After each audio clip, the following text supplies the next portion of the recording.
Protein, పోషకాలు, విటమిన్లు అధిక మొత్తంలో ఉండే ఫుడ్స్ తీసుకుంటేనే ఎలాంటి అనారోగ్య సమస్యలు రాకుండా ఆరోగ్యంగా ఉంటారు. డైట్ ఎంత బ్యాలెన్స్ గా ఉంటే ఆరోగ్యం కూడా అంతే బ్యాలెన్స్ గా ఉంటుందని నిపుణులు చెబుతున్నారు. అయితే తెలంగాణలో మాత్రం బ్యాలెన్స్ డైట్ పాటించడం లేదని Indian council for medical research తెలిపింది. శరీరానికి శక్తినిచ్చే పోషకాలు ఉండే ఆహార పదార్థాలు తీసుకోవడం లేదని తెలిపింది. ఎక్కువగా పిండి పదార్థాలు మాత్రమే తీసుకుంటున్నారని, వీటి వల్ల ఆరోగ్యానికి ఎలాంటి ప్రయోజనం లేదని సర్వేలో తేలింది.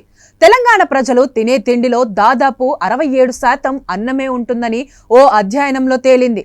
ICMR దేశవ్యాప్తంగా 1.24 లక్షల మంది వివరాలను సేకరించింది. ఇందులో రోజుకు 2000 క్యాలరీల ఫుడ్స్ తీసుకోవాలి. ఇందులో 50% లోపు మాత్రమే కార్బోహైడ్రేట్స్ ఉండాలి. కానీ రాష్ట్రం మొత్తం మీద చూసుకుంటే కేవలం 70% కార్బోహైడ్రేట్స్ ఉన్నాయని తెలిసింది. 25% కంటే ఎక్కువగా కొవ్వు తీసుకుంటున్నారని తెలిపింది. ప్రోటీన్లు, విటమిన్లు, పండ్లు వంటివి తీసుకోవడం లేదని తాజా అధ్యయనాల్లో తేలింది.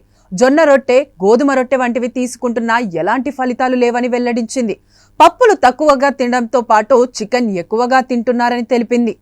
అన్నం ఎక్కువగా తింటున్న రాష్ట్రాల జాబితాలో ఈశాన్య రాష్ట్రాలు కూడా ఉన్నాయని ఈ రిపోర్ట్ తెలిపింది. కొన్ని రాష్ట్రాలు 99% అన్నమే తింటున్నాయి.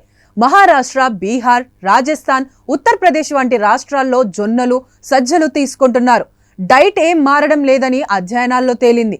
ఇలా బ్యాలెన్స్ లేని డైట్ తీసుకోవడం వల్ల ఎక్కువగా అనారోగ్య సమస్యలు వస్తాయని నిపుణులు హెచ్చరిస్తున్నారు.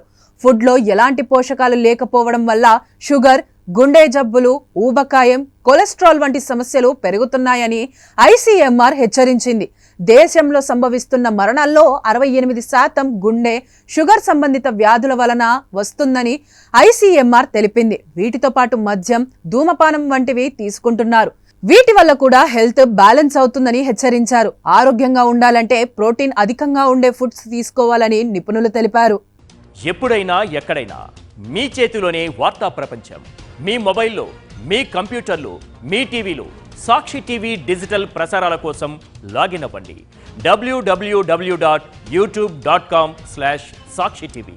సబ్స్క్రైబ్ సాక్షి టీవీ యూట్యూబ్ ఛానల్.